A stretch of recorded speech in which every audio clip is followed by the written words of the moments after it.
Michel Jean-Bloch, bonsoir. Vous êtes inspecteur d'académie, donc le solde est positif. On a connu rentrée scolaire plus agitée.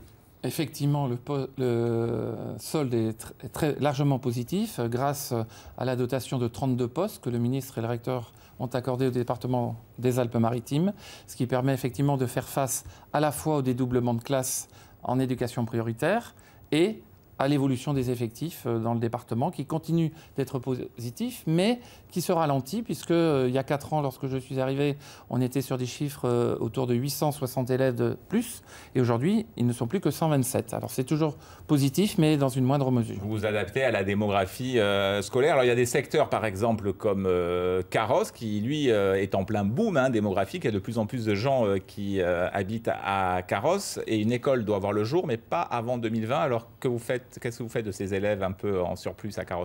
Alors, les élus sont très actifs dans le département des Alpes-Maritimes. Il y a plusieurs écoles qui sont en construction. Il y a d'autres communes, comme également à Antibes.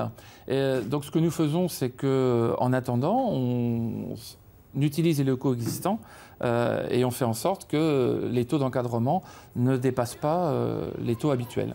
Donc effectivement, on a la capacité, grâce au travail de partenariat avec les mairies, d'accueillir les élèves dans de bonnes conditions. Bien sûr, ils le seront encore davantage lorsqu'il y aura ces nouvelles écoles. Alors vous parliez du dédoublement des classes prioritaires en CP, CE1. On va écouter à ce propos Gilles Jean du syndicat SNUIPP, le syndicat majoritaire. On l'écoute.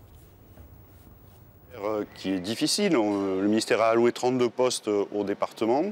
Et finalement, l'opération que tout le monde connaît maintenant, c'est-à-dire de dédoubler les classes en CP et CE1 en éducation prioritaire, a pris la totalité des postes. Nous, on demandait une dotation spécifique pour ces secteurs-là. Nous, au SNUIPP, on dit oui à l'éducation prioritaire, mais pas que. Et ça a eu un effet négatif, c'est qu'on s'est aperçu qu'on avait beaucoup de fermetures de classes dans les milieux ordinaires, et donc les effectifs sont remontés.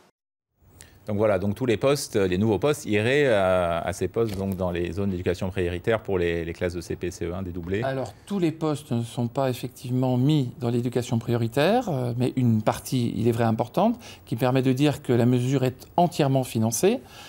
Et après, ça nous permet de faire face aux évolutions d'effectifs dont je parlais tout à l'heure et qui, comme elle se ralentit, demandent effectivement moins d'ouverture de postes. Et un mot d'ailleurs sur cette réforme dont on fête les 1 an, le dédoublement de ces classes. Y a-t-il déjà un bilan qui a été fait ou pas? Alors, il n'y a pas encore de bilan scientifique, mais je ne doute pas que ça va venir prochainement. Néanmoins, je suis allé sur le terrain et on peut déjà tirer quelques enseignements, comme le fait que la difficulté scolaire recule dans ces classes-là. Les enseignants que j'ai rencontrés faisaient état d'une diminution environ par 2 des difficultés scolaires et surtout une meilleure prise en compte des élèves. Tous les élèves se sentent concernés, sont motivés. Ça donne effectivement un climat plus apaisé dans ces classes à petit effectif et ça donne également la possibilité à chaque élève d'avoir davantage d'estime de soi, ce qui est fondamental dans la motivation pour les enseignements.